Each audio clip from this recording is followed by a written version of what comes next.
नमस्कार, बुलेटिन में आपका स्वागत है। आपके साथ मैं दीपेश बरगले। खबर रायपुर से टीआई दिलबाग सिंह के गंभीर आरोप नजर आ रहे हैं। बिलासपुर टीआई दिलबाग सिंह का वीडियो वायरल हुआ है। वरिष्ठ पुलिस अधिकारियों पर उन्होंने गंभीर आरोप लगाए हैं। कोरोना पॉजिटिव होने पर भी ड्यूटी का दबाव बनाया जा रहा है। अधिकारियों की जी-हजूरी नहीं करने पर उन्हें परेशान किया जाता है। अधिकारियों पर उन्होंने गंभीर आरोप लगाए हैं। हतोत्साहित करने का आरोप लगाया है। टीआई दिलबाग सिंह ने डीजीपी से गुहार लगाई है। ऐसे मामलों को आखिर देखेगा कौन, ये उन्होंने सवाल खड़े किए हैं। हालांकि न्यूज़ 18 इस वायरल वीडियो की पुष्टि नहीं करता। इंस्पेक्टर दिलबाग सिंह आज पुलिस इंस्पेक्टर की हैसियत से आपके सामने नहीं आया। मैं एक आम इंसान की हैसियत से आपके सामने इस वीडियो के माध्यम से अपने दिल की बात रखना चाहता हूं। जब से कोरोना महामारी फैली है, जब पहली बार 22 मार्च को जनता कर्फ्यू से चालू हुआ ये काम, उस दिन से आज तक हम लोगों ने कभी ड्यूटी में कोई कोताही नहीं की। 15 अगस्त में जो प्रशस्ति पत्र मिलना चाहिए था कोरोना वॉरियर्स के रूप में, वो प्रशस्ति पत्र मुझे आज मिला कोरोना संक्रमण पॉजिटिव मरीज होने का। आप लोगों ने न्यूज़ में सुन लिया होगा कि दिलबाग सिंह कोरोना पॉजिटिव पाए गए। मेरे वरिष्ठ अधिकारी श्री ओम चंदेल जी हैं, हमारे एसपी साहब के ट्रांसफ़र होने के बाद वही एक ऐसे अधिकारी हैं जो हम लोग को जानते हैं अच्छे से, हमारे काम को उन्होंने देखा है, लेकिन हमने उनके हिसाब से कभी कोई अच्छा काम ही नहीं किया। जबकि जब पहली बार 17 अप्रैल को पहला मोमिनपुरा कंटेनमेंट जोन घोषित हुआ था, तो हम सुबह 4 बजे तक ट्रैफिक अमले के साथ में पूरा स्टॉपर बैरिकेड लगा के सील कर रहे थे एरिया को, और ये लगातार हम 6 महीने तक करते रहे। एसपी साहब का ट्रांसफ़र हो गया। एसपी साहब ने मुझे आईजी साहब से इनाम भी दिलवाया कोरोना के वॉरियर्स के रूप में। परसों मुझे फ़ोन करके बोलते हैं कि ड्रेस पहन के रात को 11 साढ़े 11 बजे ड्रेस पहन के आओ, सीधा कोतवाली पहुँचो। अब मैंने उनको बोला कि सर मेरी तबीयत ख़राब है सर, मुझे फीवर हुआ पड़ा है, होम आइसोलेशन में। तो अरे फ़ोन काट दिया उन्होंने सीधा। उसके अगले दिन मुझे बोलते हैं कि एसपी साहब तुमसे नाराज़ हैं और तुम्हारी रिपोर्ट डालने के लिए बोल रहे थे। अब आप बताइए सर, यही वो शख्स हैं जो हमारे काम को जानते हैं, देखा है इन्होंने, लेकिन इनके लिए हमने कोई अच्छा काम नहीं किया आज तक 6 महीनों में। क्योंकि या तो हम इनके मतलब का कोई काम नहीं कर पाए आज तक, या हम इनकी जी हजूरी नहीं कर पाए। आज मैं कोरोना पॉजिटिव पाया गया। मेरे घर में इतने हालात ख़राब हैं, अभी मेरी वाइफ इतनी दुखी हो गई है, मेरा बेटा रो रहा है, मेरी बिटिया रो रही है कि पता नहीं क्या हो गया। मुझे पता है अगर मुझे कुछ होता है तो ऐसे अधिकारी हमारी दूर से ही फूल पे माला चढ़ा, फोटो पे माला चढ़ा के नमस्कार करके चल देंगे। इनका कुछ नहीं जाने वाला। मेरा पता लेने की बजाय मुझे उल्टा मेरी एब्सेंटी डालने की बात कही जा रही है कि उसकी एब्सेंटी डालो आप। अब बताइए सर, आज एसपी साहब ने मुझे बोला कि आप टेस्ट करा लो दिलबाग। टेस्ट कराया तो मैं कोरोना पॉजिटिव आ गया। मैं होम आइसोलेशन में हूँ सर। मेरा विभाग मेरे साथ है, क्योंकि हम जैसे ईमानदार और सच्चे लोगों का हमेशा विभाग साथ दिया है। छत्तीसगढ़ में कोरोना की बेकाबू रफ्तार नजर आ रही है। 24 घंटे में कोरोना के 1884 नए केस मिले हैं। 24 घंटे में 578 मरीज अस्पताल से डिस्चार्ज किए जा चुके हैं। पिछले 24 घंटे में 10 कोरोना पीड़ितों की मौत हो गई है। प्रदेश में एक्टिव मरीजों की संख्या 33,000 पार पहुंच चुकी है।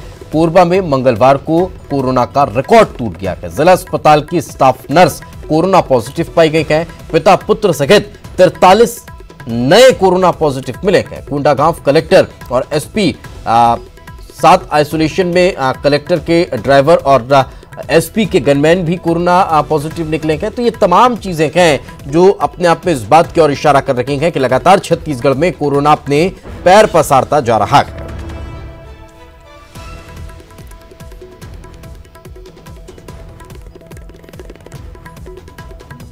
तो आपको बता दें, कोरोना रिकवरी के मामले में छत्तीसगढ़ की स्थिति खराब है। रिकवरी में छत्तीसगढ़ देश भर में नीचे से दूसरे पायदान पर है। 52.16% के साथ छत्तीसगढ़ 34वें स्थान पर पहुंच चुका है। 48.9% के साथ मेघालय सबसे नीचे पायदान पर है। तो अगस्त में छत्तीसगढ़ में 22,310 नए मरीज मिले हैं। तो फिर इस लिहाज से आप समझ सकते हैं कि किस स्पीड के साथ छत्तीसगढ़ में आंकड़ा बढ़ रहा है। एक समय था जब छत्तीसगढ़ में रिकवरी रेट बहुत अच्छी थी। यहां उम्मीद ये जताई जाने लगी थी कि अब तो शायद छत्तीसगढ़ ऐसा स्थान हो गया है जहां पर कोरोना मरीज बहुत जल्द स्वस्थ होकर अपने घर पहुंच रहे हैं और संक्रमण बढ़ भी नहीं रहा है। लेकिन एकाएक जो उछाल छत्तीसगढ़ में देखने को मिला वो अपने आप में सोचने समझने पर मजबूर करता है। चलिए चर्चा करते हैं। हमारे सहयोगी हमारे साथ जुड़ चुके हैं। रायपुर से अवधेश मिश्रा हमारे साथ जुड़ चुके हैं, दुर्ग से मिथिलेश ठाकुर हमारे साथ हैं और संजय मानुकपुरी बिलासपुर से हमारे साथ मौजूद हैं। सबसे पहले संजय, आपसे ही समझना चाहेंगे बिलासपुर की स्थितियां आखिर किस ओर इशारा कर रही हैं?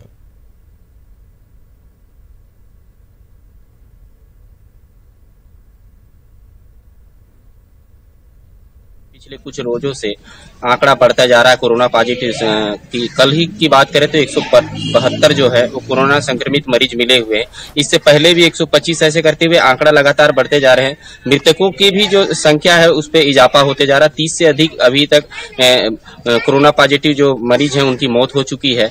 हालांकि अगर हम बात करें शहर की तो शहर में किसी तरीके से न तो सोशल डिस्टेंसिंग दिखती है और न ही भीड़ को कंट्रोल किया जा रहा है। जब सबसे बड़ी बात यह है कि जिन लोगों के ऊपर जवाबदारी है कि शहरों को और लोगों को जागरूक कर सके, ऐसे लोग भी कोरोना पॉजिटिव हैं और होम आइसोलेशन में या फिर ट्रीटमेंट के लिए अस्पतालों में भर्ती हैं। जी, मैं बताना चाहूंगा कि कलेक्टर से लेके एक कलेक्टर हो गए, मेयर हो गए, सारे लोग जो जवाबदार लोग हैं वो लोग कोरोना पॉजिटिव आए हैं। विधायक जैसे लोग कोरोना पॉजिटिव आए हैं। इस तरीके से जो जवाबदारी निभानी चाहिए वो जवाबदारी जो है वो जो नीचे स्तर पे है वो समझ नहीं पा रहे कि किस तरीके से कोरोना को संक्रमण को कम किया जा सके, रोका जा सके। बेड की बात करें तो बेड भी पर्याप्त मात्रा में नहीं है। अभी तक 757 जो है वो एक्टिव केस है जिले में जिनका उपचार चल रहा है। फिलहाल जो है वो स्थिति शहर की बहुत भयावह है क्योंकि लगातार कोरोना संक्रमण मरीज बढ़ते जा रहे हैं। थाना स्टाफ की में भी बोले तो थाने में भी कई पॉजिटिव केस मिल चुके हैं। एक सीपत टीआई है जिनकी मौत हो चुकी है, कोरोना पॉजिटिव रहे हैं वो। इस तरीके से जो शहर के जो हालात हैं वो कोरोना को लेके कुछ काफी ठीक नहीं है। लोग जागरूक भी नहीं है और जागरूक होना भी नहीं चाहती क्योंकि जो उनको सुविधा के लिए जो अनलॉक किया गया है, लेकिन जिस तरीके से भीड़ देखें तो शहर में चारों तरफ भीड़ है। लगभग रात को 10 बजे तक दुकानें खुल रही। इस तरीके से जो है वो कोरोना को हल्के से ले रहे हैं और लोग भीड़ वाली जगह पे जा रहे हैं। देखा जा रहा है कि लगातार जो है धरना प्रदर्शन हो गया, रैली हो गया, ज्ञापन वगैरह भी सौंपा जा रहा है। ये भी एक वजह है कि इस तरह से लगातार आंकड़े बढ़ रहे हैं। संजय साथ में रखे, मिथिलेश हमारे साथ जुड़े हुए हैं। मिथिलेश, किस तरह की स्थितियां नजर आ रही है दुर्ग में? क्या लग रहा है, लगातार आंकड़े बढ़ रहे हैं, इस पर कोई कंट्रोल होने की कोशिश की जा रही है?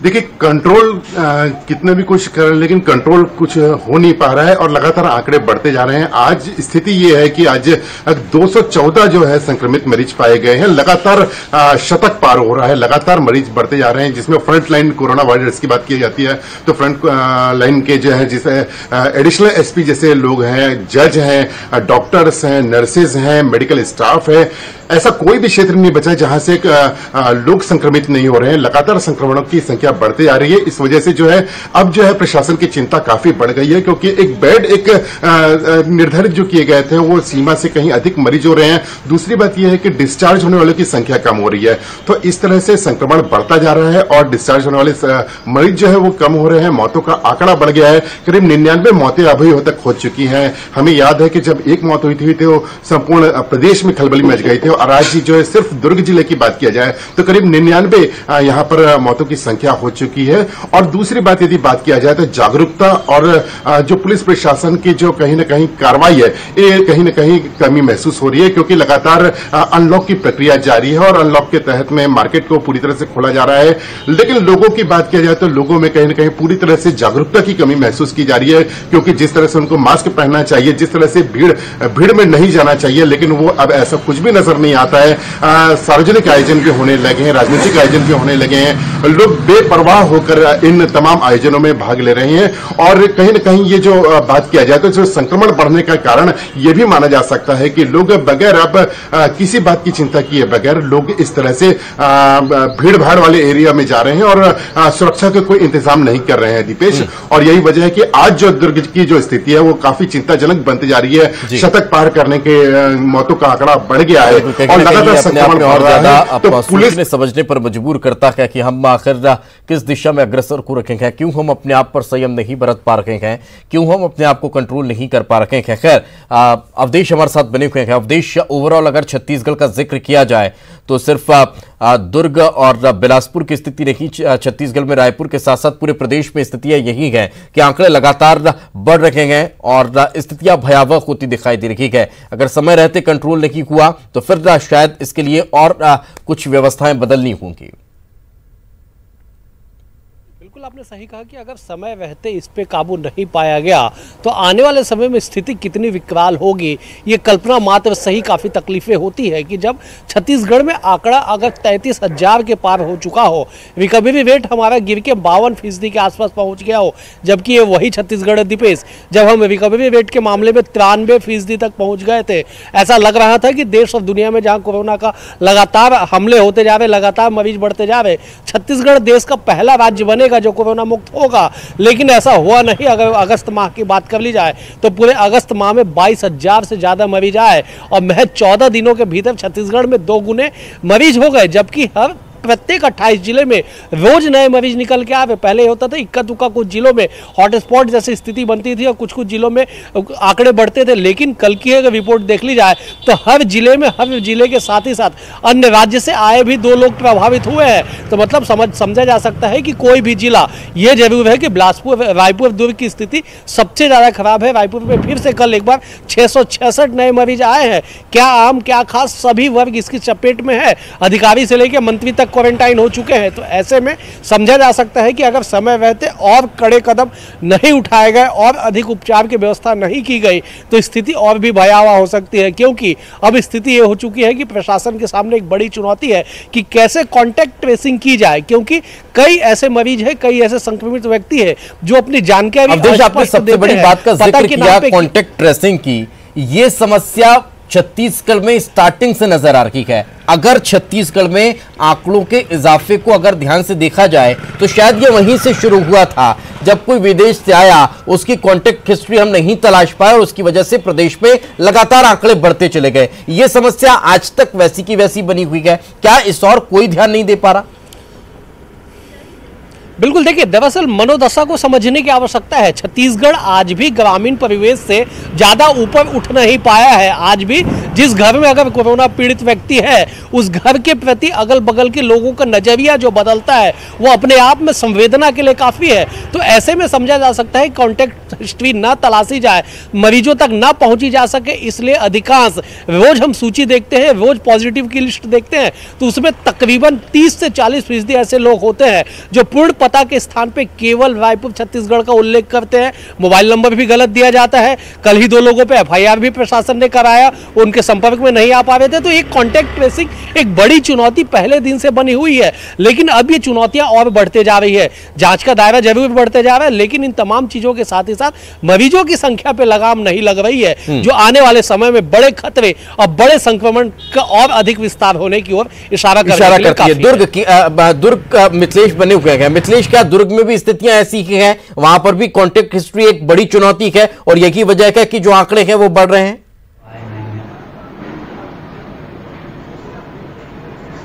जी बिल्कुल दीपेश, यह कॉन्टैक्ट जो हिस्ट्री है वो बिल्कुल इसको तलाशना जरूरी है, लेकिन जो है सिर्फ बताया जरूर जाता है कि इतने लोगों का सर्वे किया गया, इतने लोग बाहर से आए थे, लेकिन कहीं न कहीं इसकी जो कमी है वो महसूस की जा रही है और यही वजह है कि आज जो संक्रमण है वो लगातार बढ़ता जा रहा है। और यदि हम कॉन्टैक्ट हिस्ट्री की यदि बात किया जाए तो यदि हम उसको जांच लेंगे, देख लेंगे, उसके बाद यदि कोई जांच करेंगे तो निश्चित तौर पर इसमें कमी आ सकती है। तो जिला प्रशासन को इसमें बेहद गंभीर होना पड़ेगा दीपेश, क्योंकि एक यही बहुत प्रमुख वजह है। यदि हम इस पर ध्यान दे देंगे तो निश्चित रूप से संक्रमण कम हो सकता है। दूसरी बात, जो पहले जो कार्रवाइयां हो रही थी और वो कार्रवाई कहीं नजर नहीं आती है। जो मार्केट का जो निर्धारित समय है वो समय भी यदि 12 बजे तक कर दिया है तो लोग बेफिक्र होकर आराम से अपने व्यापार 2 बजे तक 3 बजे तक कर रहे हैं। और जो निर्धारित समय है रात का शाम का समय है 7 बजे तक का, तो वो आज जो दुकानें हैं वो रात के 10-10 बजे तक खुली हुई है। कोई कार्रवाई नजर नहीं आ रही है।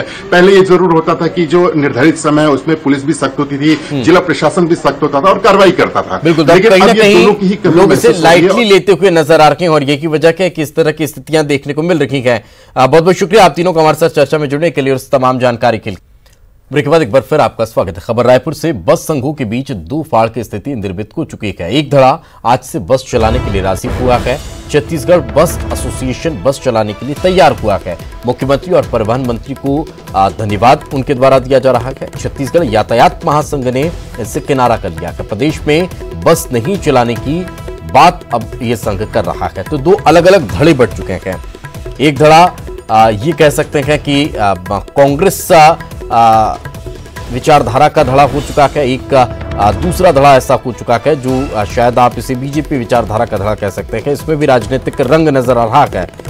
और ज्यादा जानकारी के साथ हमारे सहयोगी अवधेश हमारे साथ जुड़ चुके हैं। अवधेश, क्या कोई एका होने की उम्मीद नजर आ रही है या फिर अलग अलग धड़े अलग अलग स्थिति पर डटे रहेंगे?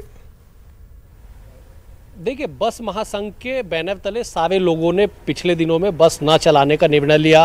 परिवहन मंत्री के पास गए, बेनतीजा उनकी चर्चा रही और यह ऐलान किया गया कि जब तक सरकार उनकी मांगों को नहीं मानेगी तब तक बसों का संचालन नहीं किया जाएगा। चूंकि बस एसोसिएशन के जो प्रमुख पदाधिकारी के रूप में प्रमोद दुबे जाने जाते हैं, भावेश दुबे जाने जाते हैं। प्रमोद दुबे रायपुर के महापौर रह चुके हैं, कांग्रेस के बड़े नेता है। उनके अगुवाई में कल जाके परिवहन मंत्री से मुलाकात हुई। रायपुर सांसद को जाके ज्ञापन सौंपा गया। अंततः यह निर्णय लिया गया कि बस एसोसिएशन बस चलाएगी। लेकिन सवाल यह है कि बस एसोसिएशन बस चलाए या महासंघ के बैनर तले बस चले, सड़कों पे बस का चलना आम लोगों के लिए हितकारी होगा तमाम सुरक्षा के मापदंड के मद्देनजर। क्योंकि आज भी छत्तीसगढ़ के 16 से अधिक जिले ऐसे हैं जहां पे रेल यातायात की सुविधा नहीं है। केवल बस ठीक है, लेकिन इससे इतर सवाल यहाँ पर यह खड़ा हो रहा है कि ठीक है यात्रियों को फायदा होगा, लेकिन बस संचालकों को जो नुकसान हो रहा था और उसी वजह से ये लोग हड़ताल पर डटे हुए थे, क्या उसकी कोई भरपाई होती नजर आ रही है? क्योंकि अगर 50% के साथ अगर बस संचालन होगा तो ऑब्वियस सी बात है कि नुकसान होगा। तो क्या उसकी भरपाई को लेकर कोई मसला हल होता हुआ नजर आया? देखिए, जो 8 सूत्री मांग बस महासंघ की है उसमें प्रमुख रूप से ये भी है कि कैसे भरपाई किया जाए। क्योंकि डीजल अपने उच्चतम दर पे बिक्री किया जा रहा है। डीजल 82 रुपये से अधिक राजधानी रायपुर में डीजल का मूल्य है। और ऐसे में लंबी दूरी की बस हो या छोटी दूरी की बसें हो, उनको जो व्हीलबेस के आधार पर जो परमिट दिया गया है उसमें बदलाव करने की बात कही जा रही है। साथ ही साथ टैक्स माफी की बात कही गई थी। उसके अलावा भी एम फॉर्म और एफ फॉर्म की जो दरें बढ़ा दी गई है उसे कम करने की बात कही गई। सरकार ने 2 माह का टैक्स कम करने के लिए छूट देने का ऐलान किया। इससे पहले भी कैबिनेट के जरिए 3 महीने का छूट देने का ऐलान किया गया। लेकिन इन तमाम चीजों के बाद भी बस महासंघ का यही कहना है कि केवल टैक्स में छूट देने मात्र से ही 10,000 से जो अधिक बस संचालक जो राजधानी रायपुर सहित प्रदेश में है उनकी समस्याएं का समाधान नहीं हो पाएगा। ऐसे में सरकार को और भी कई निर्णय लेने होंगे अन्य राज्यों की तरह। जिस तरह से महाराष्ट्र में कई तरह के निर्णय लिए गए, गुजरात में निर्णय लिए गए, तो वैसे कुछ निर्णय की उम्मीद छत्तीसगढ़ के भी बस ऑपरेटर कर रहे। लेकिन फिलहाल वैसी कुछ उम्मीद नजर नहीं आ रही है। अब देखना होगा क्या इनकी उम्मीदों पर सरकार खरा उतर पाती है या फिर इनकी जो मंशा है वो पूरी हो पाती है नहीं। बहुत बहुत शुक्रिया अवधेश इस तमाम जानकारी के लिए। कोंडागांव में उलार मंदिर का पट खुल गया है। सुबह 6 बजे मंदिर समिति के सदस्यों ने मंदिर के कपाट खोले हैं। 5 पुजारियों ने माता लिंगेश्वरी की पूजा अर्चना की है। पट खुलने के बाद वहां हाथी और शेर के पदचिन्ह मिले हैं, जिसे जानकर अब खुशहाली और शांति का प्रतीक भी बता रहे हैं। गौरतलब है कि कोरोना संक्रमण को देखते हुए उलार मंदिर श्रद्धालुओं के प्रवेश पर रोक लगा दी गई थी और यहां पुलिस ने कड़ी सुरक्षा व्यवस्था की थी।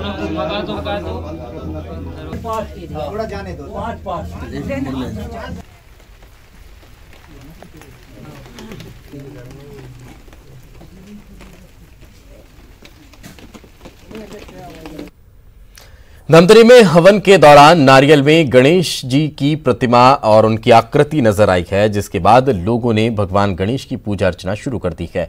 नारियल में गणेश की आकृति निकलने की सूचना मिलते ही मौके पर भीड़ जुटने लगी। यह वाकया उस वक्त हुआ जब हवन के बाद प्रसाद के लिए नारियल छीलने का काम चल रहा था। इसी दौरान नारियल पर भगवान गणेश की आकृति नजर आई, जिसके बाद लोगों ने विशेष पूजा अर्चना शुरू कर दी। तो तस्वीरों में आप देख सकते हैं कि आखिर इस विशेष आकृति के नारियल को देखने के लिए लोगों का हुजूम वहां पर उमड़ पड़ा। लोग इसे भगवान गणेश का चमत्कार मानने लगे और उसके बाद पूजा अर्चना यहां पर शुरू हो गई। हालांकि कई लोग इसे सामान्य मान रखे हैं और इसे नारियल का अंकुरण कह रखे हैं, लेकिन चूंकि कल अनंत चतुर्दशी का मौका था और उसी पर हवन पूजन चल रहा था, तो फिर इसे चमत्कार से जोड़कर श्रद्धालु देख रहे हैं और फिर पूजा अर्चना करते नजर आ रहे हैं।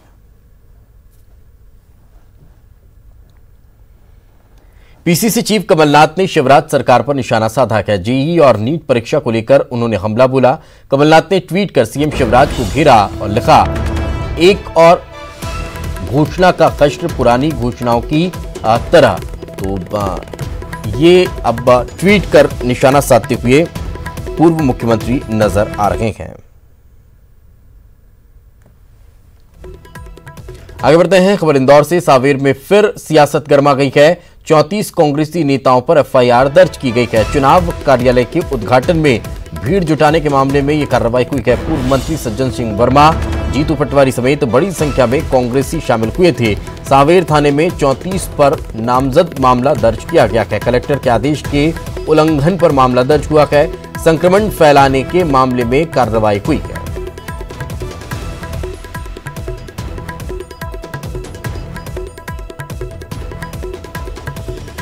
ये तस्वीरें आप देख सकते हैं। भीड़ जुटाने के मामले में अब एक बार फिर कार्रवाई होती हुई नजर आ रही है। सांवेर में फिर सियासत गर्माती नजर आई है।